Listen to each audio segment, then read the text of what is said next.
Tere, head vaatajad!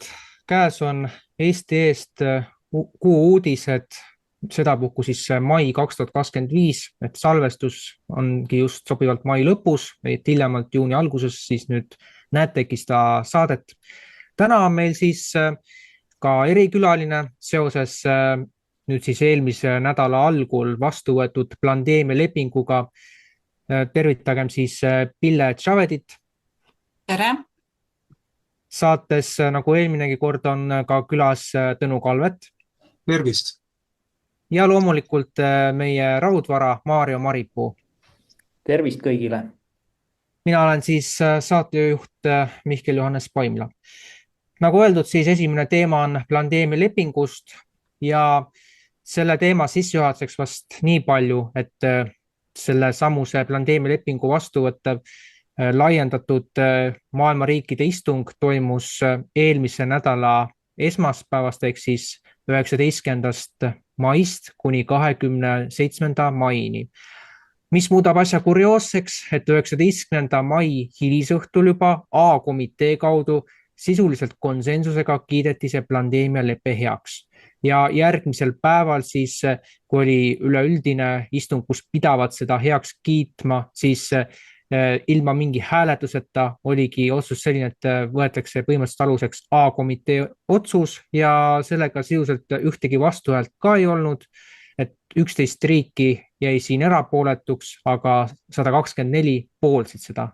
Ja siin võib öelda, et tänu selle, et osadel riikidel oli mittemaksmisega seonduvalt hääletamisõigus keelatud, siis sellega saavutatigi niinimetatud 2/3 enamus, kuigi no ütleme niimoodi, et see, mida WHO juht seltsimees Tedros otsustab, see on tegelikult samm islami terrorismi kehtestamiseks kogu maailmas. Aga see on põgus sissevaade sellele teemale ja lõpetuse mõttes, nagu ütlen siin ära, et kui seda järgmise aasta sügiseks pole vastustatud, siis põhimõtteliselt võib öelda, et see hakkab laienema kogu maailmas, aga üks nüanss on veel, nimelt BABS on selles lepingus sees, mida ei ole kokku lepitud, aga selle üle jätkuvad arutelud juulikuus. Ent siinkohal olekski õigustatud anda nüüd sõna Pillele, kes on seda protsessi jälginud algusest peale. Jaa, et nagu sa ütlesid, et kõigepealt see pandeemialepingu hääletamine, jah, et oli kohe esimesel maailma terviseassamblee päeval ja see oli siis nii-öelda see erikomitee ja et 124 riigi esindajad hääletasid poolt, aga 11 riiki olid siis erapooletud, 46 riiki olid mitte kohalolijad ja 13 riiki, mis olid siis hääleõiguseta või mitte ilmunud nii-öelda liikmed. Ja aga Ameerika Ühendriigid nüüd üldse sellel assambleel ei osalenud, nii et ei võtnud sellest osa, näitasid juba oma meelsuse ära. Aga nüüd need 11 riiki, mis olid erapooletud, et need selles mõttes võivad ka selle pandeemia lepinguga võib-olla üldse kunagi mitte ühineda. Ega me ei tea, et need, mis olid erapooletud, olid näiteks Bulgaaria, Guatemala, Iraani ja Iisrael, isegi Itaalia, Jamaica, Holland, kes ütles tegelikult, nende esindaja ütles päris kurjalt selle pandeemia lepingu kohta. Erapooletu oli siis ka Paraguay ja Poola, Venemaa Föderatsioon ja Slovakkia. Ja Slovakkia ministrile oli siis Tedros enne seda Maailma Assambleed lausa kirjutanud, et kuna nemad olid märku andnud, et nemad tahavad tegelikult sellel peaassambleel ka hääletamist, siis Tedros oli talle nii-öelda kirjutanud, et et Slovakkia ikkagi nõustuks ka sellega, et see enamusega nii-öelda vastu võtta ka plenaaristungil. Aga Slovakkia ei nõustunud. Ja huvitav ongi see, et miks tegelikult Tedros üldse pöördus Slovakkia poole, et miks seda konsensuse alusel siis sellel järgmisel päeval plenaaristungil nagu vastu võtta, et tegelikult võis olla ikkagi WHO juhtkonnal hirm, et nad ei saa seda 2/3 kätte. Et see on nagu täitsa võimalik. Nii et kuigi see võeti nüüd ikkagi ütleme siis selle konsensusega plenaaristungil nii-öelda vastu, siis tegelikult ka WHO-l on liiga vara rõõmustada. Sellepärast, et nagu sa juba ütlesid, Mihkel, et tegelikult suurem töö on just nimelt see nüüd selle lisa kallal, mis kuulub pandeemialepingu juurde, ehk see patogeenide juurdepääsu ja tulu jagamise süsteem.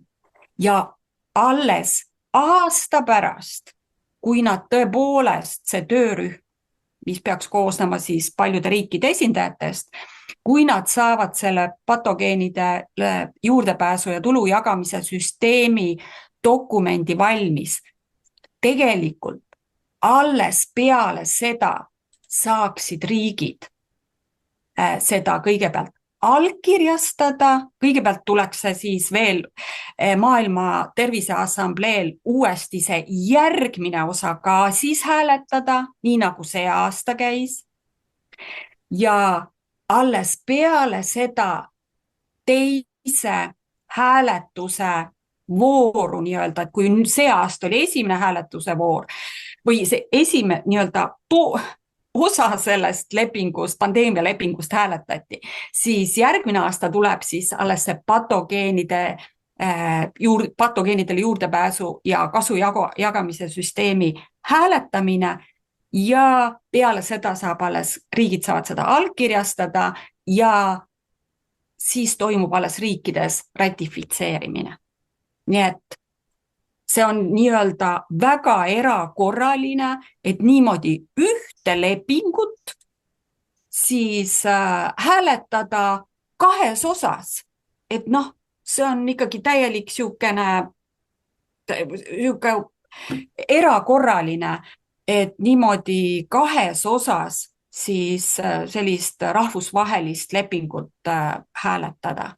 Nii et siit on näha, et ega selle lepinguga väga lihtne ei ole. Et siin on siis näha, et nagu tahetakse läbi suruda igal juhul, sellepärast, et miks muidu siis 2 korda nii-öelda seda tehakse. Just. Selge, suur tänu, Pille, et siin tuletaks üle eelmise aasta seika meelde, kus oli samamoodi see plenaaristung ja jutuks oli IHR-i need muudatused, et kui te nüüd panete tähele, 19. juulil 2025 on see aeg, kus saab sellele anda nii-öelda vastustava seisukoha ja kui seda ei tehta, siis need hakkavad automaatselt liikmesriikides jõustuma, kaasa arvatud Eestis ja siin on räägitud, sügisest hakatakse seda asja totaalselt üles kruttima. Kui te panete tähele, siis igasugu sotsiaalmeediakanalides ja avalikus meedias juba öeldakse, et tuleb vaktsineerida ennast, kui on tegemata, see on hullus, mis toimub. Aga selle IHR-iga oli veel selline teema, et see niinimetatud konsensus, millest rääkis see WHO juht üksinda, see kuulutati välja sisuliselt ju laupäeva hilisõhtul vastu pühapäeva, ehk siis hiljemalt 2. juunil 2024. Et kui see pole küünilisuse tipptase, siis mis veel? aga siinkohal oleks jäänud järgmisena sõna Tõnule, palun.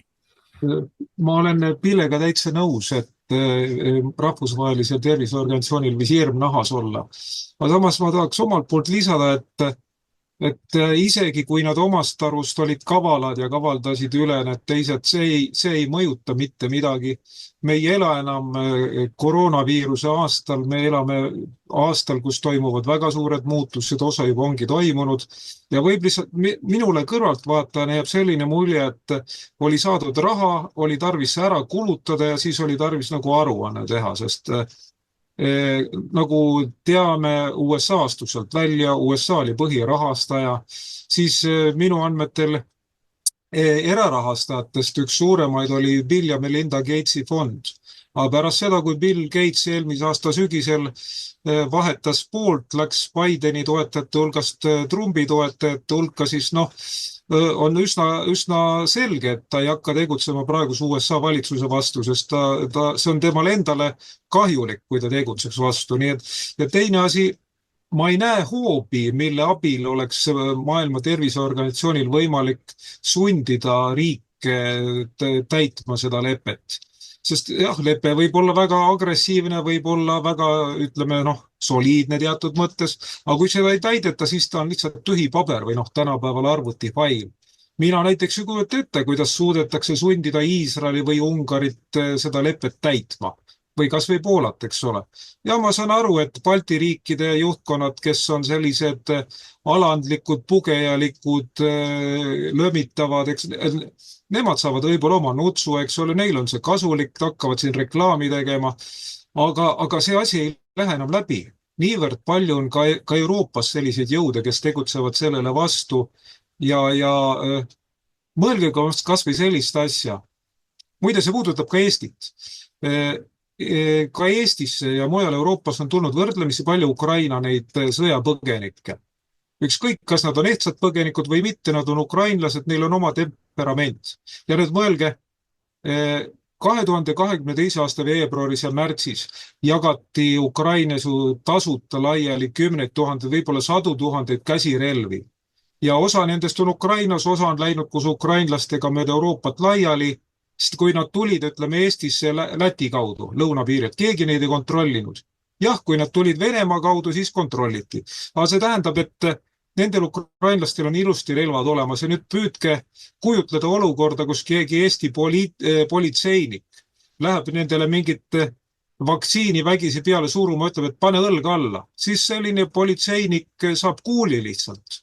Ja minul ei ole sellest politseinikust kahju, sest kui politseinik läheb oma rahva vastu, siis ta peabki saama kuuli. Aga ütleme, selline on tegelikkus. Euroopas teistes riikides samamoodi. Ja nüüd mõelge, seal on sellised piirkonnad, kus elavad aafriklased või araablased või türklased või kurdid. Ja nüüd läheb selline mingisugune päästeametnik või tervishoiuametnik, läheb sinna neile vaktsiini peale pressima. On selge, et talle antakse seal tina või visatakse granaat. Nii et mina leian, et seda ohtu ei ole. Ja mõtleme veel sellised poolmetsikud rahvad nagu bulgaarlased, kellest oli juttu, eks ole, serblased, need, kes olid kunagi Türgi Osmanite impeeriumi osa, albaanlased näiteks, sest türklased segasid seal korralikult verd ja tänu sellele, tänapäeval võib öelda tänu sellele, need rahvad on hulga metsikumad, nende puhul ei õnnesta mingi ajuloputus. Kui nad leiavad mingi asi on neile kahjulik, nad haaravad relva ja teevad 1-0 ründajaga. Ja see käib, ütleme, Vahemere maade kohta. Eks te proovigi seal mingit eluvõõrast asja reklaamida, mis on vastumeelne. Jah, ma arvan, et Eesti võimurid võivad proovida, aga kui nad saavad kõva vastulöögi, siis ei lähe läbi. Nii et kuigi ma olin üsna rahulolematu, kui 2022. hakkas Eestisse voolama massiliselt Ukrainast põgenike osa tulid ka võltspassiga, olid üldse venelased, kas nad olid kunagi Ukrainas elanud või mitte, ma ei tea. Dokumendid olid õiged, sest Ukraina korrumpeerunud ametnikelt sai kindla summa eest osta õiged dokumendid. Aga ma üsna ruttu taipasin, et tegelikult see on meile kasuks. ma nägin tookord ette, et kui Ukraina sõda saab läbi, siis püütakse jälle teha mingit pandeemia värki inimestele peale pressida. Aga need Ukraina pagulased, on need jutumärkides või päris, nad on meile eluskilp ja meie võimurid ei suuda midagi teha Ukraina pagulaste vastu. See tähendab, et nad peaks enne, kui nad hakkavad seda lepet peale pressima, nad peaks Eestist välja saatma ukrainlased, Ukraina venelased. Aga ma ei usu, et see käsukorras läheb läbi. Ja ma ütlen jah, et praegu ma ei näe hoobi, mille abil seda kahjulikku lepet riikidele peale pressida. Ja ma ei näe, et ka näiteks Hiina oleks sellest väga huvitatud või Türgi näiteks. Need on ka sellised päris mõjukad riigid, nendega tuleb arvestada, mis peaks olema nende huvi. Ja üks asi, millest tuleb veel rääkida, on see, et kolmas suur seltskond maailmas, väga mõjukas seltskond töösturite ja pankurite kõrval on need infotehnoloogia hiiud. Tuntumad on siis Elon Musk ja Mark Zuckerberg. Nendel on hoopis teine huvi. Ja nende huvi ei ole, no ütleme, sõda, ja nende huvi ei ole ka pandeemia abil inimeste üle kontrolli saavutada. Ja kui nemad on vastu, siis sellist lepet lihtsalt peale ei pressita. Aga muidugi meil tuleb selleks valmis olla, et kas või mingid Karmen Jolleri sugused aktivistid hakkavad tegema propagandat. Võib-olla nad on selleks raha saanud, nad peavad oma reklaamlaused ära ütlema. Ma ei usu hästi, et nad nagu sisemisest veendumusest seda teevad. Aga lihtsalt olgem valmis, ärgem kibestugem, teadkem, et selline nipp ei lähe läbi. Selline sai minu vastus. Aitäh sulle, Tõnu. Siinkohal peab ühe asja ära ütlema, et Šveits oli see riik, kes pandeemia selle leppe arutamise ajal nüüd eelmise nädala algul tuli teatavaks, et nad on vabatahtlikult eraldanud 80 miljonit USA dollarit ja siis seda ilmselt patogeenide ja muude taoliste projektide arendamiseks. Ja see raha saadetakse otse WHO-le, et tundub, et neil on väga suur huvi seda asja enda kasuks tööle panna. Et siin on ka räägitud sellest, et Šveits plaanib oma sõltumatusest, mis tal praegu juba on suhteliselt olematu, täielikult loobuda. Nii et see asi teatud mõttes lõhnab kurjakuulutavalt. Aga siin selle osunduse koha pealt veel, mis puudutab ütleme ukrainlasi üldse nagu sellist migratsiooni, et kui te tähele panete, siis teistest riikidest siia tulnud Ukrainast ja siis näiteks Türkmenistanist, Usbekistanist, seal on omad ütleme, viirused, mida nad siia Eestisse toovad ja siis tekib selline tohutu segu, et siis tekib küsimus, et kas see on tahtlik nagu, et suunatakse näiteks, kuidagi on siuke jutt käinud läbi väidetavad, et iga eestlane peab pagulase koju võtma. See on kas lähema või kaugema tuleviku muusika, aga no igatahes asi on selles, et kui see peaks niimoodi minema, siis inimesed nakatuvad nende haiguste küüsi, mis usbekistanlastel ja ukrainlastel on, nii et siin tasub nagu väga selgelt mõelda, et mida toob kaasa kontrollimatu immigratsioon, mida tahetakse sellel aastal veel juba käiku lasta. Aga selle koha pealt nüüd siis Maarjo, sinu selle teema kokkuvõtvad sõnad. No aitäh. No ütleme nii, et kogu see pandeemia ja see vaktsiiniralli, tead, seda on juba nii palju jahutud, et mul läheb süda pahaks. Ja ma näen kogu aeg see WHO surub, kogu aeg on meil mingi Karmen Joller või keegi Lutsar jälle räägib mingisugusest pandeemiast, on ja. Et kaua võib nagu seda jahuda, aga kõik ju teavad, et siin käib nii-öelda Big Pharma ja vaktsiiniäri suure hooga ja nii-öelda eks neilgi oma kopikas kukub. Ja kui ei kokuna, siis nad on ikka peast põrunud, kui nad siiamaani ajavad seda jama, kuigi kogu maailm on suutnud selles osas tõestada, et see kogu koroonapandeemia oli üks suur fake skämm ja sellega lihtsalt see oli üks osa, et suruda maailmakorda, siis uut maailmakorda peale.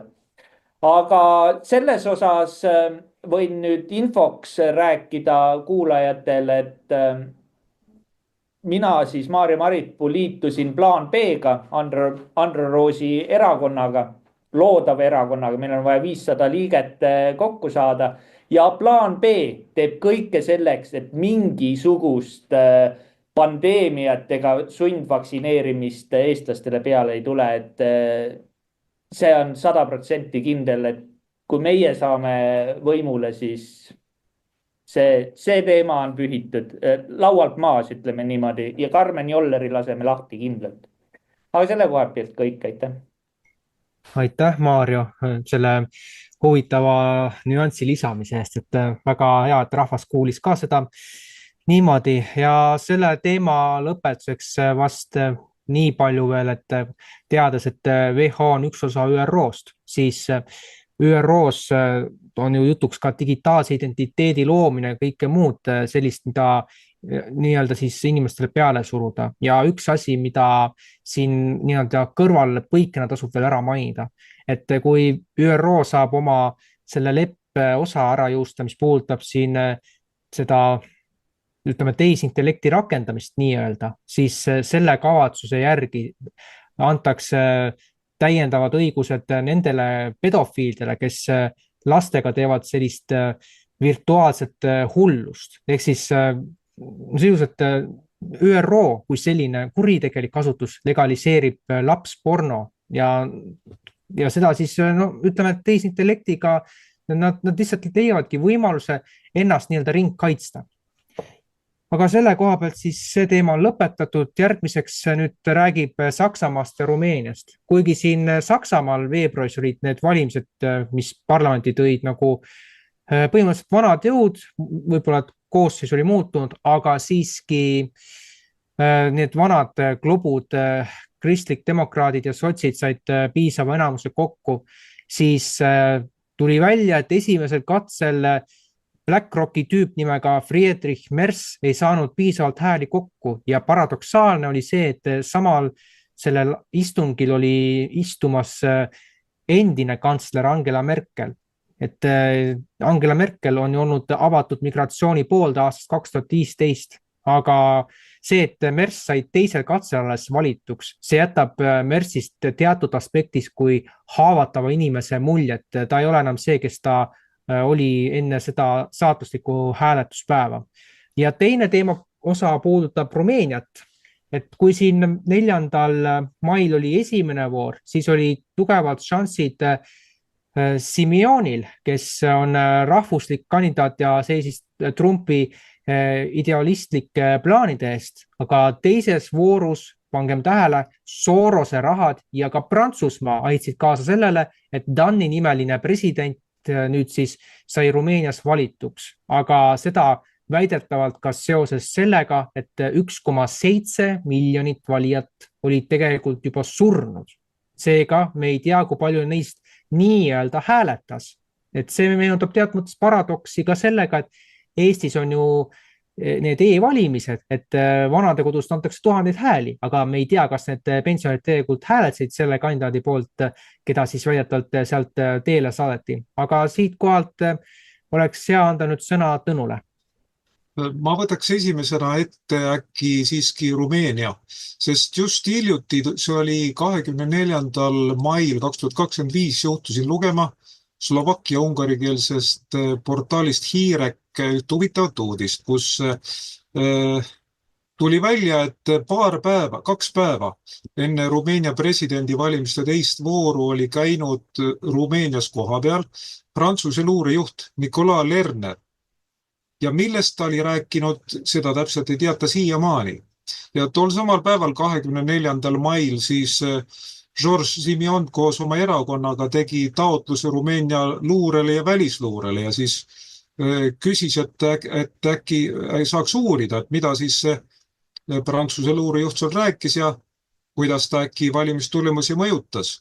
Ja samas uudises oli juttu sellest, et Telegrami asutaja Pavel Durov, ta oli enne valimisi teatanud, et keegi Prantsusmaalt oli proovinud teda mõjutada, oli talle öelnud, et ärgu ta Telegramis siis lasku nagu konservatiivsete Rumeenia valijate või nende pooldajate, ütleme Simeoni pooldajatel nagu väga nagu levida nende seisukohtadel, püüdku neid kuidagi nagu piirata ja mingeid tõkkeid ette seada. No Durov loomulikult keeldus, aga tookord enne valimisi ta ei öelnud, kes oli püüdnud mõjutada ja pärast valimisi ta tunnistas üles, et selleks oligi olnud see sama Prantsuse luurejuht Nicolas Lerner. Ja Durov lisas sedagi, et ta on valmis Rumeenia võimudele tunnistusi selle kohta andma, kuidas Prantsuse luure püüdis teda survestada, mõjutama Rumeenia presidendivalimisi. Ja mis on huvitav, kui Euroopa Liit kangesti kritiseerib seda, kui keegi püüab väljaspoolt mõjutada Euroopa riikide valimistulemusi või sisepoliitikat, siis näiteks Rumeenia presidendivalimiste puhul oli küll niimoodi, et Prantsusmaa väga tõsiselt mõjutas ja paljud arvavad, et Macron oli see põhitegija, aga seal oli teisi, kes mõjutasid, näiteks selline naisterahvas nagu Euroopa Parlamendi liige Valérie Haier, kes on Macroni üks tugevamaid toetajaid, tema ustavamaid võitluskaaslasi. Ja ta on ka jurist, nii et ta teadis väga hästi, mis ta teeb, aga tema ütles enne valimisi, et teeme kõik endast oleneva, et Rumeenias võidaks Euroopa-meelne presidendikandidaat ja käime ringi Prantsusmaal elavate rumeenlaste seas, kutsume neid üles hääletama siis selle äärmuslase vastu ja liberaali ehk Euroopa-meelse poolt. Ja et ainult siis rumeenlased saavad nagu jääda Prantsusmaale edasi elama. No, ta ähvardas sellega, et kui nii-öelda vale kandidaat võidaks, siis võib-olla rumeenlasi ei lubatakski enam Prantsusmaale elada. No, ühesõnaga, see on ju kõige puhtam sekkumine, aga Prantsusmaa meelest see sobis. Ja siis pole ime, kui Georges Simeon nimetas pärast valimiste tõeliseks võitjaks Emmanuel Macroni. Aga meie peavoolumeedia ei ole nagu vist rääkinud sellest, et Prantsuse luurijuht käis seal mõjutamas. Ja üks asi veel, pärast seda ta lendas ju Moldovasse, sõitis Moldovasse, pidas seal oma läbirääkimisi. Eks siis lähiajal tuleb välja, millest ta seal rääkis. Nii palju siis Rumeeniast praegu. Jah, aitäh sulle, Tõnu. Nii palju siin võib öelda, et mis nüüd puudutab veel Moldovat, et siin räägiti nüüd, et käidi ka seal nii-öelda maad kuulamas, siis võib seda seostada sellega, et küllap püüti siis neid rumeenlasi, kes valimistel osalesid ja siis Moldovast hääle andsid, et võib-olla neid siis ka mõjutati, et igal juhul see on väga huvipakkuv versioon. Ja siin ütleme, mis puudutab jah seda Rumeenia luured ja siis seda põhiseaduskohtu käitumist, siis see jätab üheselt mulje, et nad on süvariigi poolt mõjutatud sõna otseses mõttes, et see on väga kahetsusväärne olukord ja Prantsusmaa muidugi oma selle sekkumisega saavutas selle, et me võime nüüd tänasel päeval öelda, et nagu Rumeenias ühtegi ausat valimist ei ole ette nähtud ja nüüd 1. juunil tulevad Poolas teise hääletusvooru valimised, presidendivalimised, et siin on jällegi kas euromeelne või siis rahvuslik konservatiivse meelestatusega kandidaat, et igal juhul saab siis järgmises saates sellest Poolast rohkem juttu olema. Aga Maarjo. Aitäh. No ma ei väsi ennast kordamast, et kaua võib üks liit sekkuda teiste riikide siseasjadesse. Et see puhtal kujul näitab, et see liit, kuhu ka Eesti kuulub, on problemaatiline. Tal on probleemid, mis aina süvenevad ja sisuliselt minnakse siis seda teed, et föderaliseerumise teed ehk siis lõpuks see liit siis vallutabki nii-öelda oma seadusandlusega kõik ülejäänud riigid ära. Ja see on nonsense, see on rahvusriikide surm, et kui me ühest NSV Liidust saime vabaks, siis läksime teise liitu, mis hakkab ka üsnagi palju sarnaneva NSV Liidu ja selle tegevusega siis, et ei aitäh, et mina arvan seda, et sellest liidust tuleb väljuda. Aitäh. Jah, suur tänu, Maarjo. On täiesti ilmne, et kui nüüd, kes siin viimaste päevade uudiseid on vaadanud, et juba räägitakse üle-euroopaliselt vee tarbimise piiramisest. No kuulge, see ju selgelt, vaadake, üks asi on nüüd see, et aastast 2020 on inimeste kodudesse paigaldatud kaugloetavaid veearvesteid ja mis on selle konkreetne eesmärk? et nähakse keskserverist või kusagilt sealt keskjuhtimisjaamas, kui palju inimene kuus näiteks vett tarbib ja kui nüüd leitakse, et vaat see inimene või see leibkond tarbib rohkem, kui peaks olema keskmine normatiiv, siis hakatakse seda reaalselt piirama, et kui nüüd see suvi see vastav reeglistik pannakse paika Euroopas keskkonnavoliniku poolt, no sellisel juhul me võime öelda, et inimkonna sõna otseses mõttes lõppmäng on alanud ja see on juba ilma veeta, ütleme niimoodi, nädal on see maksimum, pärast seda enam inimene lihtsalt vastu ei pea, toidu ta võib kuu aega pidada, aga see on nüüd siis selle teema koha pealt. Järgmisena põgusalt puudutab siis seda niinimetatud paavsti teemat, et mis puudutab siis eelmises saates me rääkisime, et paavst Franciscus läks teisilmaga, mis seal taga tegelikult tuli, seda me ei pruugi kunagi lõplikult teada saada, aga siis kronoloogilisest ajaarvestusest 7. mail algas selle uue paavsti valimine ja esimesel päeval muidugi teda ei valitud, 8. mai õhtuks oli valik tehtud ja Leo 14 ehk siis USA poolt siis ütleme niinimetatud mõõdukas konservatiivse mõttelaadiga paavst, kes muide on Trumpi seisukohtadele varasemalt vastandunud, siis teda määrati uueks paavstiks ja siit nagu tekib see mõttekäik, et mingis mõttes nagu USA sai oma tahtmise, aga mitte päris võib-olla selliselt, et see oleks nagu maksimalistlik idealismi mõttes, aga teiselt poolt siis nüüd see uus paavst on juba kuulutanud vähemalt 2 või 3 korda, et tuleb saavutada rahu maailma piirkondades, ennekõike Gazas, aga selles osas, mis see Netanyahu teeb, see on ikka väga drastiline, et siin lapsed põlevad majja sisse, see on kohutav. Aga paavstiga seonduvalt siis Tõnu, sina saad nüüd rääkida lähemalt, mis USA poolt siis ütleme uue paavstiga seoses me peaksime teadma? No USA praeguses valitsuses on üsna palju katoliiklasi, aga see otseselt ei tähenda, et praegune paavst oleks nagu nende käepikendus, sest katoliku kirikus on ka mitmesuguseid voole, mitmesuguseid ordusid ja tunnistan, et minule ei olegi veel tekkinud selget pilti, kas uus paavst on liha või kala. Ma ei saa täpselt aru, kelle huve ta teenib. Ühest küljest võiks ju arvata, et ta on nagu USA praeguse valitsuse käepikendus ja mõte oli selles, et nagu valmistada maailma millekski ette, kus USA mängib jälle mingit tähtsat rolli.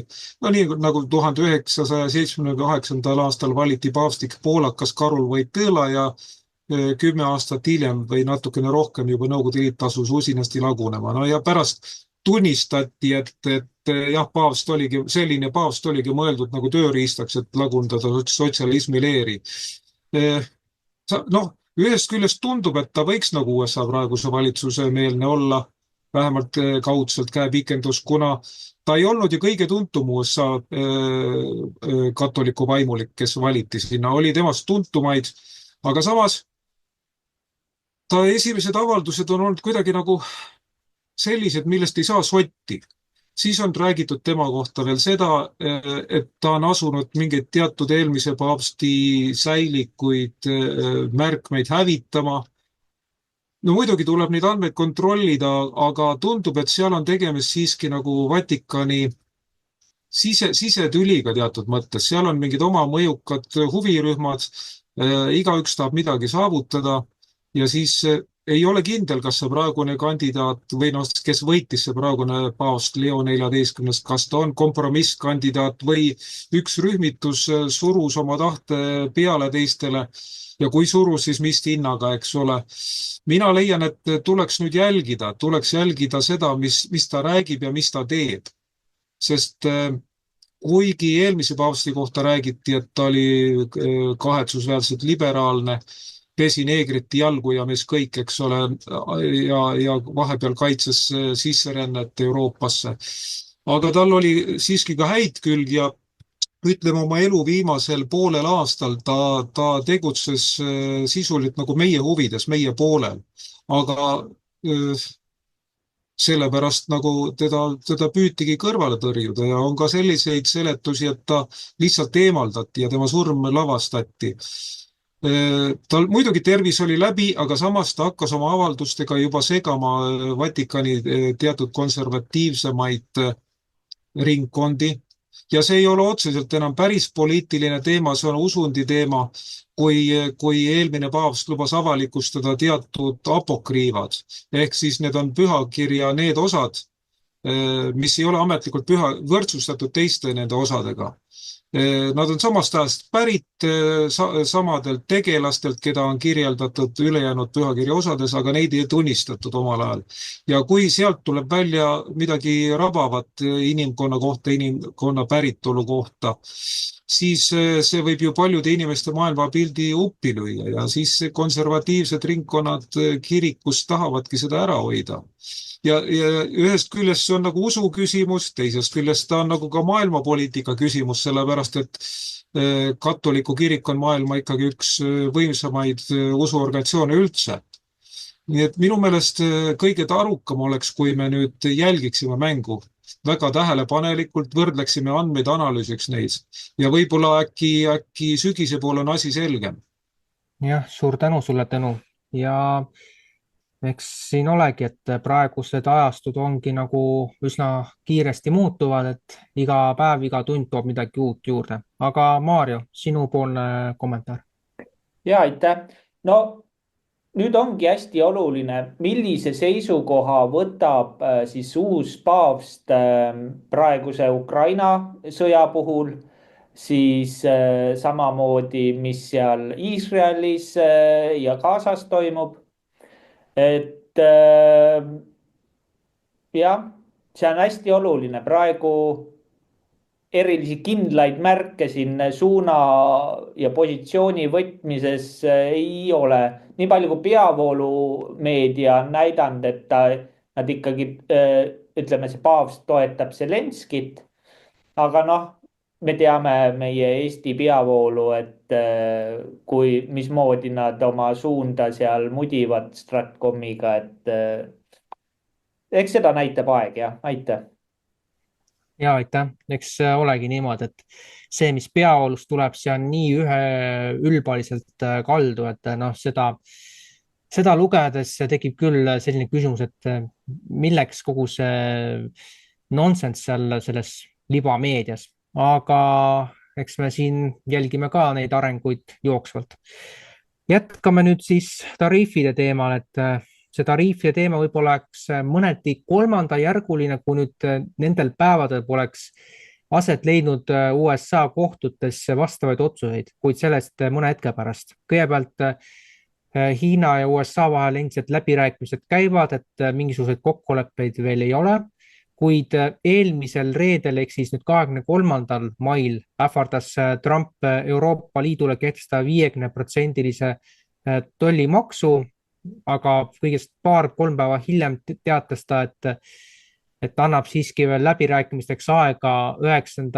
juulini pärast telefonivestlust kurjuse vanema Ursula von der Leyeniga, aga on täiesti selge, et Euroopa on muutunud kolmandajärguliseks ja isegi Itaalia ja mitmed teised riigid ei suuda seda asja enam niimoodi kontrollida, et Euroopal oleks lõpuks võimalus rääkida edusammudest. Aga nüüd tulles tagasi USA juurde, siis USA nõndanimetatud kaubanduskohus pani sellele tariifide süsteemile veto peale.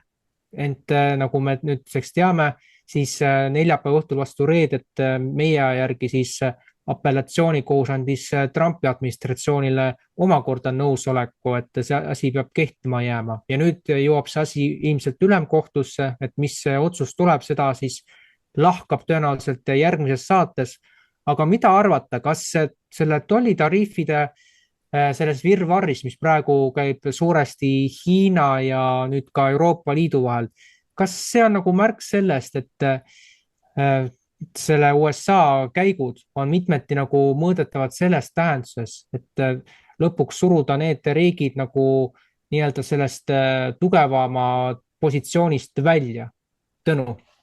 Jah, ma pean seda päris tõenäoliseks, sest USA eelmine valitsus, ta ju alustas Ukraina sõda põhimõtteliselt selleks, et suruda Euroopa turult Venemaa välja. ja suruda ka Hiina välja. Noh, Venemaa tal osaliselt õnnestus välja suruda, osaliselt mitte ja Hiinat ta püüab suruda välja, aga see nii väga ei ole õnnestunud. Ja nüüd, noh, Trump muidugi ta ajab oma riigi asja, aga samas ta ei ole nagu rumal mees, ta saab aru, et ta ei saa päriselt nagu Euroopa riikidele kehtestada selliseid ränki tolle. Ma olen mõelnud selle peale, mul on nagu meelde jäänud, et ta on pakkunud välja kahepoolsete lepete võimalust. Et näiteks ajada kahepoolselt asja liikmesriikide endiga. Mitte niimoodi, et tuleb mingisugune kaup Ameerika Ühendriikidesse, millel on peal silt Made in EU, ehk siis tähendab tehtud Euroopa Liidus, vaid et tuleb Made in Italy, Made in France ja nii edasi. Ja sellisel juhul, kas need tollid kehtiks, kui tegemist oleks kahepoolsete lepetega? Seda peaks uurima. Ma leian, et on hea, et USA survestab Euroopa Liitu, see sunnib Euroopa Liitu muutma oma majanduspoliitikat, sest muidu toimub ajude väljavool, muidu toimub kapitali väljavool. Just selleks saateks valmistudes ma lugesin sellist uudist, kuidas jälle üks tuntud Saksa firma teatas, et ta paneb poe kinni ja kavatseb oma tootmise viia. Üks riik, kuhu ta tahtis viia, oli Luksemburg ja teine oli Itaaliasse, sellepärast et Saksamaal on maksud ja igasugused nõuded on niivõrd karmiks saetud, et ei tasu lihtsalt ära. Ja kuna see firma ei taha ka pankrotti minna, siis ta viibki tootmise sinna, kus on talle kasulikum. Ja see ei ole nagu ütleme niimoodi otseselt kasumijahil, vaid see on selleks, et elus püsida. Ja selliseid firmasid on ju palju, tegelikult tuleks mingi aeg koostada nendest lausa nimekiri. Ma pean silmas Saksa firmasid, kes selle eluvõõra kahjuliku rohepöörde poliitika tõttu, ideoloogia jura tõttu on sunnitud oma tootmise Saksamaalt välja viima. Nii et ma leian, et praegu need tollid on Euroopa Liidu majandusele head. Sunnivad ennast pingutama, sunnivad Euroopa Komisjoni käituma mõistuspärasemalt, sest kui ta ei käitu, siis tal on minek. Ja ma tuleks korraks tagasi Saksamaa teema juurde, me ei jõudnud seda vist isegi käsitleda eelnevalt. Huvitav on see, et Friedrich Merzi valitsus, ta on sunnitud viimasel ajal käituma üha mõistuspärasemalt ja seda ka majanduse koha pealt. Mitte, et ta tahaks seda kangesti, ega ta on sunnitud. Järjest tuleb selliseid otsusi, kus ütleme, rumal rohepööre, ta ei ole enam seal nagu tooni andev, üha mõistuspärasemad majanduslahendused tulevad ja on lootust, et asi paraneb. Aga ma ütlen veel kord, et see ei parane sellepärast, et Merz oleks hästi tark või ta tahaks Saksa rahvale kangesti head. Aga ta saab aru, et kui ta jätkab seda sama kurssi, mida Olaf Scholz, siis riik läheb varsti pankrot ja riik võib lõheneda. Hiljuti nädal või 2 tagasi lugesin sellist Saksamaa uudist, kus oli jälle avastatud mingisugune põrandaalune vastupanuvõitlejate organisatsioon, relvastatud organisatsioon. Kas selle nimi oli äkki, kui ma õigesti mäletan, Viimane laine. Saksamaa patrioodid olid vaadanud, et elu läheb halvaks ja nad ei talu enam seda olukorda, olid hakanud organiseeruma oma relvad, oma väljaõppe, kõik üksused ja noh, praegu veel Saksamaa julgeolekuteenistus suudab neid neutraliseerida, aga varsti enam ei suuda. Sellepärast, et kui asi läheb talumatuks, inimesed hakkavad vastu. Eriti ma pakun, et Ida-Saksa inimesed, sest nemad on ajuloputusele immuunsed tänu sotsialismi ajale. Lääne-sakslased paraku ei ole. Igaüks, kes on suhelnud tänapäeva sakslastega, on siis ida-sakslaste või lääne-sakslastega, võib seda ise kinnitada. Lääne-sakslased on siis nagu mõistlikud, kui nad on ise saanud palju kannatada. Aga kes ei ole, need on oma rohepöörde nagu illusioonis või multikulti illusioonis ja nendega on, võimatu on väidelda. Nad ajavad sulle siukest silmaklappi ideoloogiat ja ei saa lihtsalt, aga samas ida-sakslastega on üsna lihtne, me oleme nendega ühel lainepikkusel. Selline sai minu vastus. Ma ei tea, kas see jäid rahule, Mihkel? Ei, muidugi, selles suhtes on see väga mitmekülgne käsitlus sellest, mis siin nagu Saksamaaga siis üldse nagu see tariifide teema on, et asjaolu juba iseenesest, et Saksa ettevõtted kolivad Ungarisse ja võib-olla mujalegi, see näitab, mujalegi. Ja just, et see näitabki, et nagu see asi on läinud nagu hoopiski sellest suunda, mida Saksa globalistid ei oleks osanud arvata, et noh, see on selline huvitav käik. Aga Maarjo, sinu tähelepanekud? Ja aitäh. Ma täiesti nõustun sellega, mida Tõnu rääkis ja seda samust teemat oleme ka veebiraadios käsitlenud. Aga tuletame siis meelde seda, et tegelikult Ukraina sõda ja sanktsioonid Venemaale muutsid nii-öelda jõujooned, muutsid ümber. Ja oligi see, et Hiina ja Venemaa ning BRICS-i riigid hakkasid koostööd tegema tihedamalt ja sellega nii-öelda USA-le keerati käru. Ja nüüd, kus Trump tuli võimule, Trump üritab seda asja uuesti tagasi pöörata. Aga nüüd samamoodi käib seal USA-s siseriiklikult vägikaikavedu siis veel vanade jõududega, kes seda tekki sikutad, ei, et kuhu sa nüüd lähed, et ei, meie käik oli õige, Trump ütleb, ei, nii ei lähe. Ja seda me praegu näemegi nende kohtute näol, millega Trump silmitsi seisab, et selline on minu vastus. Jah, suur tänu, Maarjo. Et jah, siin jälgime lähipäevade arenguid ja loodetavasti siis juuni lõpus või juuli alguses oleme juba targemad, mis siis saab edasi endast tariifide. Mihkel, kas lubad korraks täiendada sel teemal? Aga palun. Mul tekkis kangi kiusatus lisada ja see niisugune huvitav uudis, mida lugesin just eile või täna. See puudutab sanktsioonide kehtestajate kahepalgelisust. Nimelt lugesin Ungari internetiväljaandest, minu meelest oli Portfolio või oli Mandiner, kumb, BBC-le tuginevat uudist, kus oli öeldud, et alates 2022. aasta veebruarist, ehk siis alates sõjalise erioperatsiooni käivitumises Ukrainas, lääneriigid on ostnud Venemaalt naftat ja gaasi 3 korda suurema summa eest, kui on see, millega nad on Ukrainat toetanud. Ja seal olid ka arvud olid välja toodud, ütleme seisuga 29. mai 2025. See summa, mis nad olid maksnud Venemaale, see oli 883 miljardit eurot, ehk siis 973 miljardit dollarit. Ja huvitav oli see, et üle 200, kas oli 280 või midagi 290 miljardit sealt oli ju maksnud, olid maksnud need riigid, tähendab Euroopa Liidu liikmesriigid ja sellest vist 208 miljardit olid need riigid, kes olid kõige kangemad sellised sanktsioonide kehtestajad. Nad ostsid ikkagi ju Venemaalt naftat gaasi, nad lihtsalt ei ostnud otse, ostsid Türgi kaudu, sest Türgi kaudu läheb ju gaasijuhe, kus tuleb Venemaa gaas ja läheb ka naftajuhe ja osa naftat näiteks endiselt rõõmsalt liigub läbi Ukraina, sest Ukraina minu teada gaasi selle transiidi peatas selle aasta algusest. Aga näiteks toornafta liigub rõõmsalt edasi. Ja siis tekibki küsimus, et mis on mõte nendel sanktsioonidel, kui silmakirjalikult ostetakse edasi lihtsalt teiste kanalite kaudu. Makstakse ka isegi rohkem ja Venemaa on sellega väga rahul, sellepärast et nafta ja gaasi müük moodustab Venemaa riiklikest sissetulekutest umbes 30% kuni kolmandiku ja siis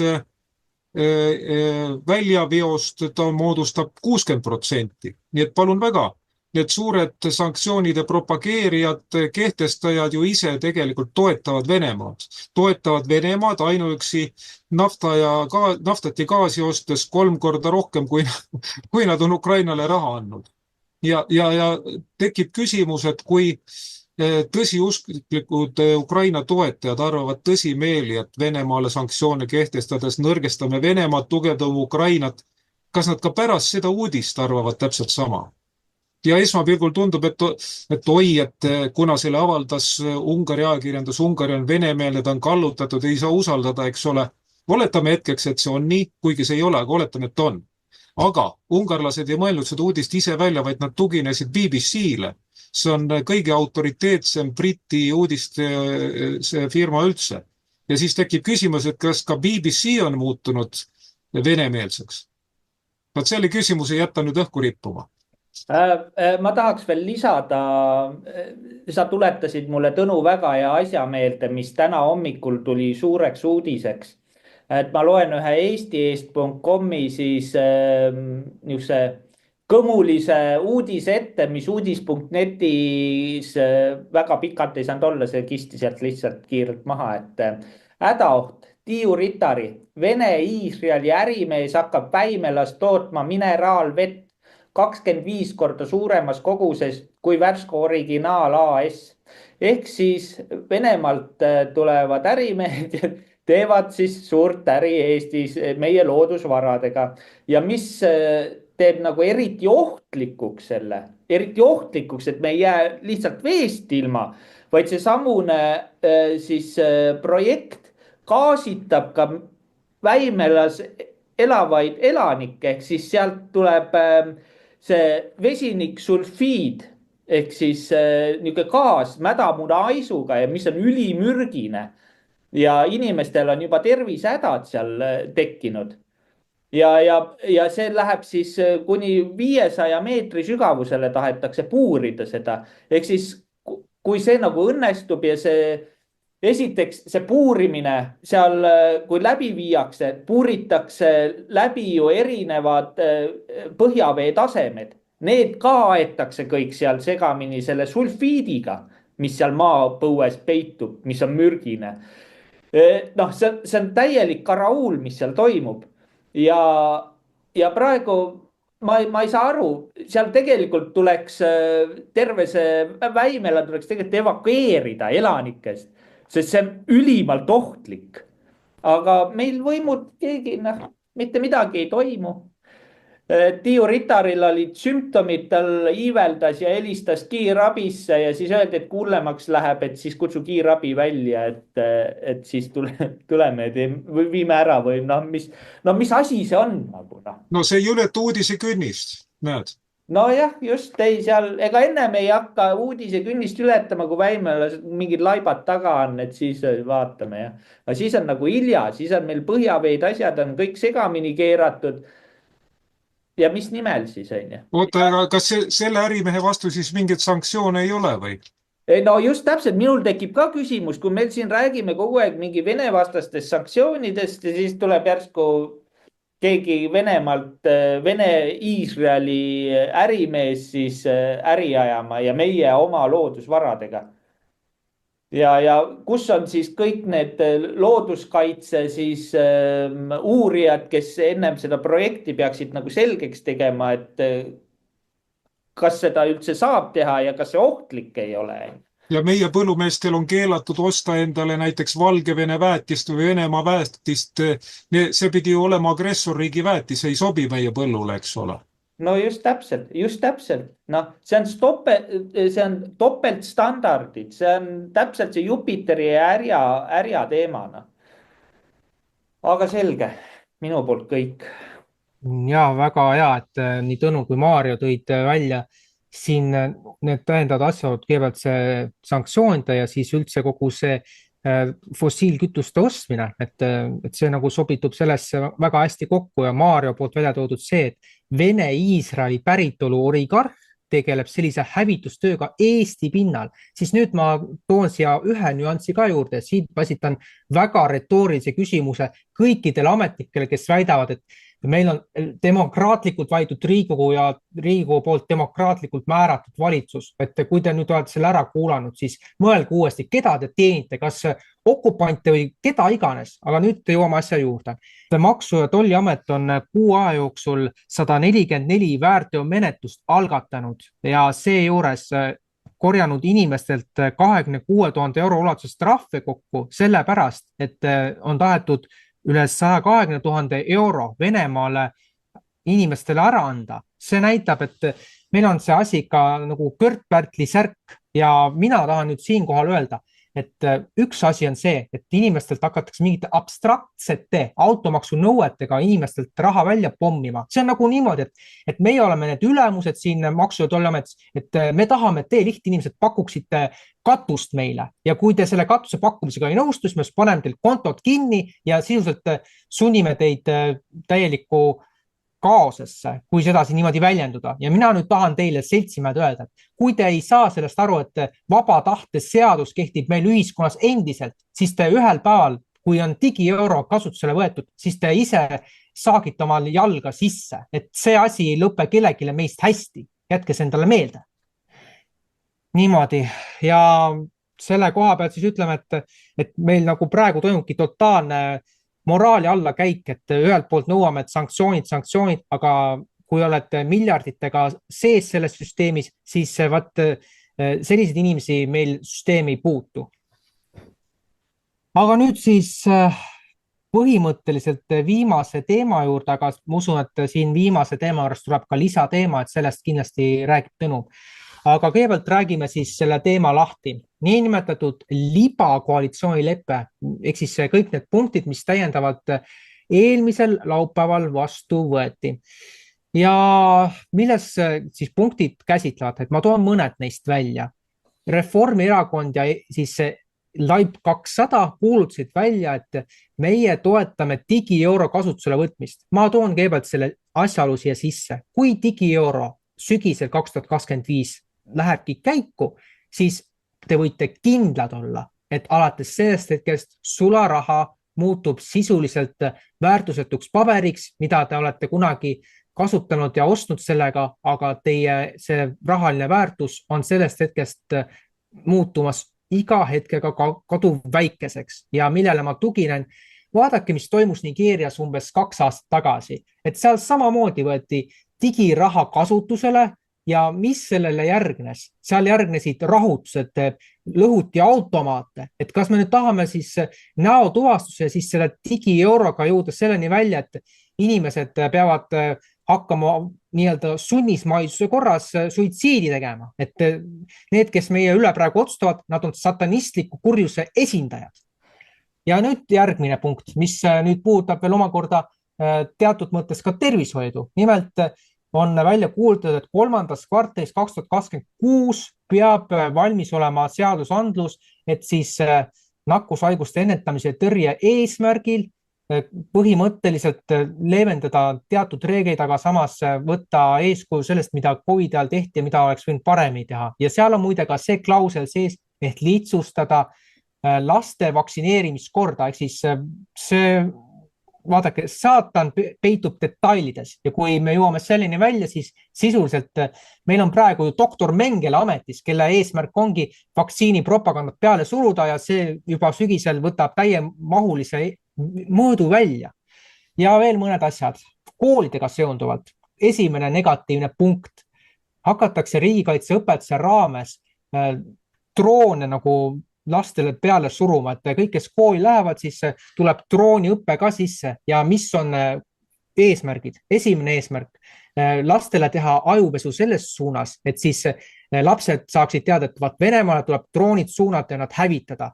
Ja teine punkt, et kuna me teame, et droonidega saab kodudes teha privaatsuse rikkumisi, et siin on juba mitmeid juhtumeid olnud, et mulle teadaolevalt, siis põhimõtteliselt on nii, et kui sul on elamises mingi kuur valesse kohta paigaldatud või midagi sellist, siis tuleb seltsimesse vallaametnik ja ütleb, see tuleb nüüd ära lõhkuda ja siis ongi valik, kas saada trahvi või siis lõhkudagi see maha, sellepärast et droon on ebaseadusliku ehituse tuvastanud. Aga mina küsin, mis on tänapäeval üldse enam ebaseaduslik, kui meil on kuritegelik maffia võimul. Ja üks asi veel, ma arvan, et selles suhtes jätkub siin arvamusi nii ühele kui teisele poole, aga järgmisel õppeaastal 10. ja 11. klassid hakkavad õppima koos tehisaruga. Ja nüüd täiesti hüpoteetiline versioon, kuivõrd me tänaseks teame, et tehisintellekti saab niivõrd palju arendada, et see suudaks tegeleda ka geoinseneeria ja ka muude selliste droonisõdadega, siis ärgem pangem üldse imeks, kui sügisel või siis hiljemalt järgmise aasta algul ütleb tehisaru koolilastele, võib-olla siis selleks ajaks õpetajad polegi seal juures, et kallid lapsed, kas te tahate midagi sellist teha, mis inimkonnale kasu toob? Ja lapsed ütlevad muidugi ja siis tehisaru ütleb, tapke oma vanemad ja vanavanemad maha. Ja tehisarust vaimustunud lapsed lähevadki sellega kaasa ja hakkabki see inimeste massiline tapmine, sest et tehisaru on ju selle käsu neile andnud. Ja nüüd küsigem endalt, miks me sellist psühhohullust läbi laseme? Ja siin mitmeid nüansse veel ka, ma puudutan lühidalt. Niinimetatud metsamaast 70% tahetakse kasutusele võtta majandusmetsamaana, ehk siis seal toimuks aktiivne metsade hävitamine. Ja nüüd ma toon veel sellise nüanssi juurde, mida lähemal ajal saab kindlasti ka meie portaalist lugeda, et kui siin me oleme metsasid üle raiunud tänu seltsimees Marku Lambile, kes oli Keskkonnaministeeriumi asekantsler, siis kõigest mõned kuud hiljem tuldi välja sellega, et tuleb kehtestada automaks. Ja nüüd on tulnud selline asi ju välja, et 2 aastaga loodavad meie riigi aparatsikud saada 600 miljonit nii automaks kui ka registreerimismaksu või siis tasu pealt. Ja siis selle 2 aasta 600 miljoniga saadakse kokku CO2 lisakvootide summa, ehk siis selle rahaga saab osta endale lisakvoote tänu sellele, et me oleme lasknud metsasid üle raiuda. Ja nüüd tekib küsimus, et miks inimesed peavad üldse seda automaksu maksma, kui me oleme sellise kuritegeliku mafioosode seltsis. Aga selle väga tõsise jutu peale ma annakski kõigepealt sõna Tõnule. No su viimasele küsimusele ma vastaks, et kui inimene on riigitruu, siis ta teeb seda hea meelega, ta maksab loomulikult. Meil on ju olnud ka peavoolu ajakirjanduses intervjuusid pensionäridega, kes ütlevad, et jah, et meil on küll raske, aga kui riigil on veel raskem, loomulikult kiidame igasugu maksud ja sellised asjad heaks. Aga mis puudutab droonide ehitamise viimist kooli, eks ole, mina leian iseenesest, see ei ole halb. Kunagi nõukogude ajal oli ju väga menukas mudelite ehitus. Tehti lennukimudeleid ja laevamudeleid ja lapsed käisid, nad õppisid mehaanilisi asju ehitama, õppisid füüsikat hästi selgelt. Muidugi halb on see, kui öeldakse, et need droonid tuleb kõik Venemaa peale suunata, aga ma olen üsna kindel, et Venemaa ei lase neid. Venemaal on endal vahendid, et need peatada ja kui mingi kooliõpilane läheb sinna kuhugi Narva jõele katsetama, siis küll ta saab vajaliku vastulöögi. Mitte, et õpilasele midagi tehtakse, aga lihtsalt tema droon lastakse seal poolel teel maha, lastakse olla. Aga need teised plaanid, need on päris sellised haiged mõtted, ütleme. Ja samas tuleb öelda, et suurem osa nendest ei teostu. Aga me ei saa päris oodata, et iseenesest ei teostu, vaid me peame ka ise midagi tegema. Iga lapsevanem saab midagi teha, et muuta oma lapsed immuunseks ajuloputusele. Ja siis ei ole enam ohtu, et laps tuleb nagu koju ja ta hästi ärevil ütleb, et tead, meil on vaja planeeti päästa. Seda nimetatakse ju kliimaärevuseks, eks ole. Sest paljud lapsed siiralt, nad on mures, et kui nemad ei tee midagi siin Eestis, ütleme, siis meie planeet hukkub. Ja nad ei tea seda, kuidas Indias või Hiinas kõrges kaares lastakse igasugus keskkonnakaitse nõuetele. Lapsed siiralt usuvad seda. Üks asi on see, kui lapsevanem õpetaks lapsi kainet mõistust kasutama. Ja see on üsna lihtne, sest minu kogemus näitab, et tihtipeale laste ja lapsed, nad on targemad kui näiteks keskkooli lapsed, sest lastelastel ei saa niisama lihtsalt ajuloputust teha. Nad on veel looduslähedased, nad vaatavad kohe, kui miski ei klapi, nad ütlevad ausalt välja selle. Nad ei püüa nagu kellelegi meeldida, vaid nad on väga siirad, väga vahetud ja ütlevad. Nii et ma leian, et täiskasvanud saavad ise väga palju selle nimel teha, et meil ei tuldaks mingi ajuloputusega. Ja kui siiski tuldakse, siis meil on piisavalt inimesi, kes hakkavad vastu. Ja see ei pea tingimata olema mingi otsene relvavõitlus, see on kas või see näiteks, kui tuleb mingisugune korraldus, et tuleb mingi teade edasi anda, siis sa lihtsalt ei anna seda edasi. Või kui tuleb selline, ütleme, jõustruktuuri tegelane, oletame, ta tulebki autoteenindus, ütles, teate, et pumbake mu kumm täis, eks ole, siis ei pumpa lihtsalt täis. Või näiteks, kui elektrik kutsutakse tegema, siis ta teeb oma tööd niimoodi pooles vinnas või ta ei tee üldse, kui on tegemist mingi represseerijaga. Tähendab, meil on selliseid võimalusi küll, kuidas süsteemile vastu seista. Ja me ei ole ka päris üksi, näiteks mis puudutab digiraha tulekut, siis Ungari teeb juba praegu vastu samme sellele. Ungari ju seadustas tänavu aprillis, kui ma õigesti mäletan, jah, 14. aprillil 2025 oli ju Ungari parlamendis hääletus, kus täiendati põhiseadust niimoodi, et sularaha kasutus arvati inimõiguste hulka. Ja siis päris hiljuti enne siia saatesse tulekut ma sain teada, et 30. mail 2025 siis jõustus Ungari majandusministri määrus, millega sularaha peab olema kättesaadav kõigile inimestele kõikjal Ungaris. See tähendab seda, et igasse asulasse tuleb rajada vähemalt üks sularahaautomaat, kusjuures ka sellistesse asulatesse, mille elanike arv jääb alla 500 inimese.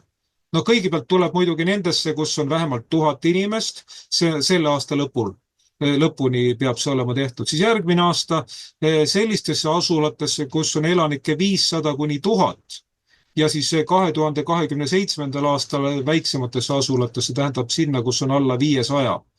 Ja ega see pankadele väga ei meeldi Ungaris, nad kurdavad, et see on nagu väljaminek neile, nad peavad ju hoolitsema selle eest, et oleks korralik automaat ja pääseks juurde ja seal oleks igal pool siis internet ja omavalitsustele ka see väga ei meeldi, eks ole, nad peavad selleks tasuta maa eraldama ja pankadele ei meeldi see, et inimesed tohivad kuni 150 000 forinti ulatuses raha väljavõtmist tasuta, kuu aja jooksul 150 000 ja see on nende oma valik, kas nad võtavad 1, 2 või 3 jaos, eks ole, pank ei tohi sinna kätt ette panna ja ükski pank ei tohi seda väljavõtusummat ka allapoole viia kui 150 000 forintit. Nii et Ungari peaminister Viktor Orbán ja teised Ungari juhtkonna liikmed on väga selgelt öelnud, et sularaha kasutus on väga tõhus vastupanumeede Euroopa Liidule, kes tahab inimesi muuta sõltuvaks endast. Ja teine asi, see on nagu julgeolekumeede, sellepärast, et kui tekib kriis, siis majandus saab sularaha olemasolul edasi toimida. Samas kui näiteks ainult digiraha kesksena majandus ei suudaks edasi toimida.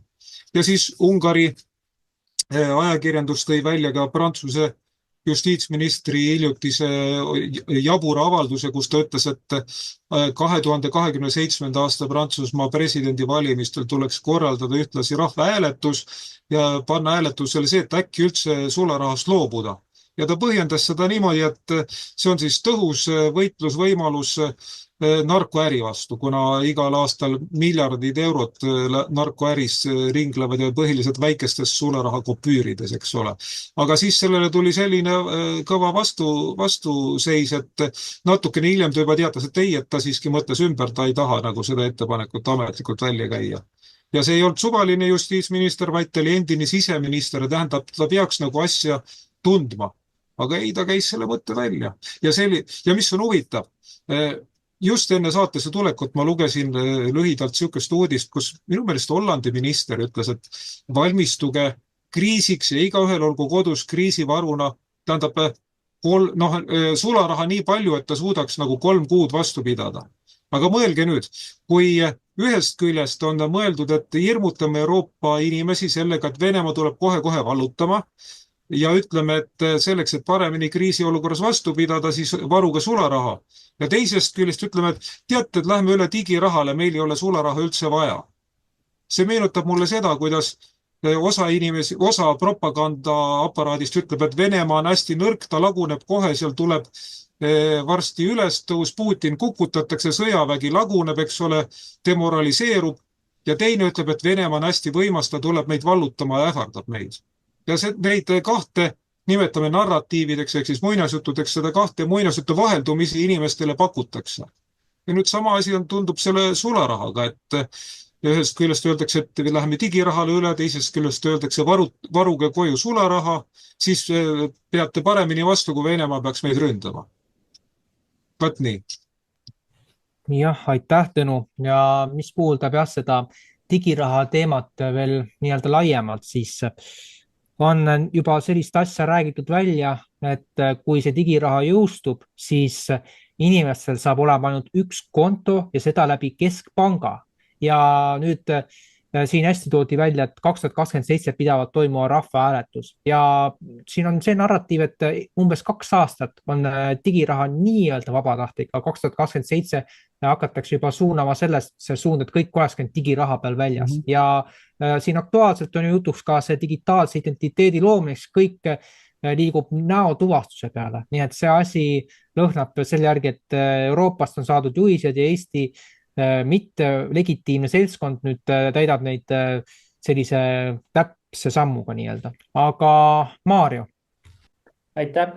No eelmise teema jätkuks kuulasin, et Mikkel siin sõimas, et riik on ka selles süüdi, aga tegelikult sellele puurimisele andis nii-öelda loa siis Võru vallavalitsus isiklikult.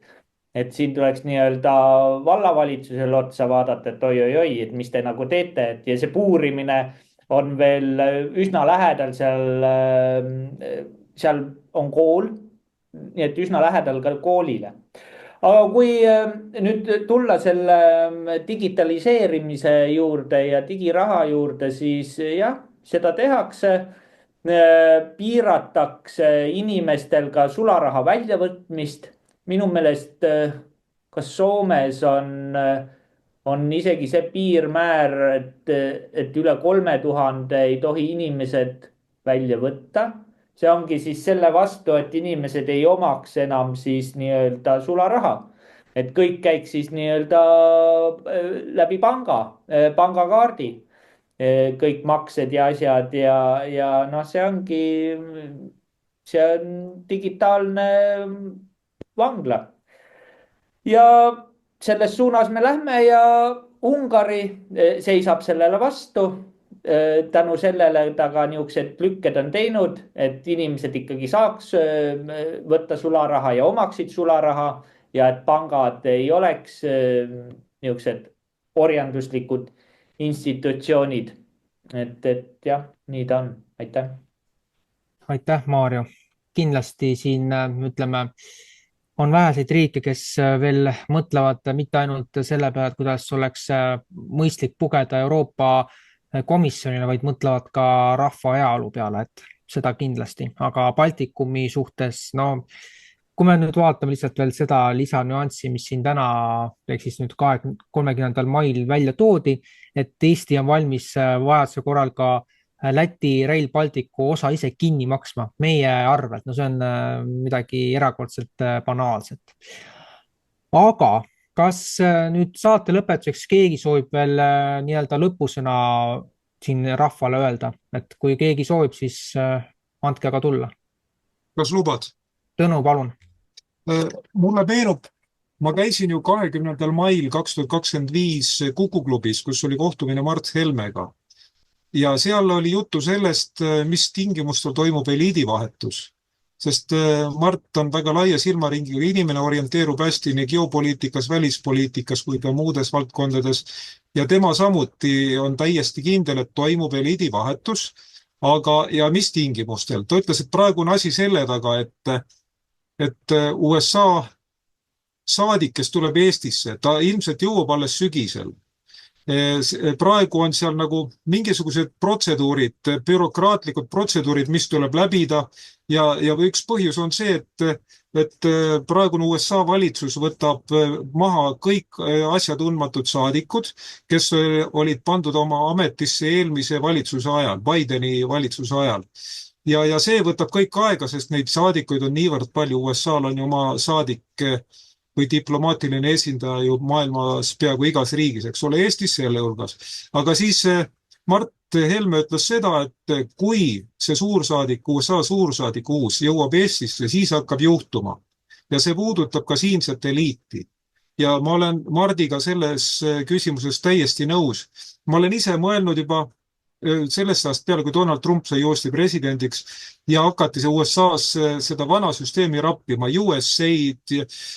USAID oli see abiprogramm, eks ole, ja mida seal kõike hakati tegema. Ja siis mul tekkis selline kujund, et see on nagu prussakatõrje. See tähendab, et kõigepealt nimetame neid kujundlikult globalistideks või šoroslasteks, eks ole, need kõigepealt surutakse välja USA-st. Nad tulevad algul Euroopasse ja nende mõju esialgu tugevneb, nagu oligi näha Saksamaal pärast valimisi, eks ole. Aga see on lühiajaline, sest see eliidivahetus jõuab otsaga ka Euroopasse, jõuab otsaga Eestisse. Ja ma leian, et praegu Eesti poliitjõududel ei ole arukas nõuda ennetähtaegseid valimisi, sest see tähendab, ma mõtlen Riigikogu valimisi, sest kohalikud valimised tulevad sügisel nagunii, need on korralikud valimised, korralised.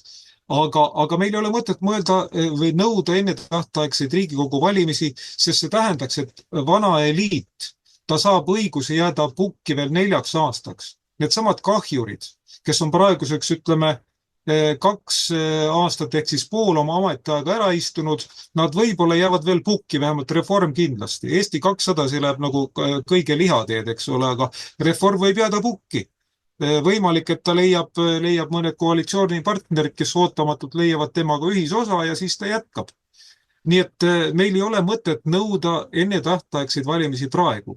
Ootame ära, kui Eestisse tuleb uus Ameerika Ühendriikide suursaadik ja ma pakun, et siis hakkab toimuma. Ma olen selles küsimuses Mart Helmega täiesti nõus ja ma soovitan jälgida, mida Mart Helme selle küsimuse kohta ütleb kuni sügiseni. Ja jälgige mängu, sest Eesti ei ole niivõrd tähtis riik, et eliidivahetus algaks siit. Eliidivahetus hakkab mujalt, aga ta jõuab järjega kindlasti ka Eestist ja meie eliidil praegu ei ole sellele mitte midagi vastu panna, sest nende hulgas ei ole isiksusi, ei ole subjekte, nendega lihtsalt ei arvestata. Jah, suur tänu sulle, Tõnu. Keegi veel soovib lisada? Nii, Pille, ole lahke. Et ma tooksin siin välja esimese WHO peadirektori ütluse, et me mõtleksime lihtsalt sellele, et kas me üldse mõistame seda, miks see WHO kunagi loodi ja vaadates nüüd, et kuidas, eks ju, see Euroopa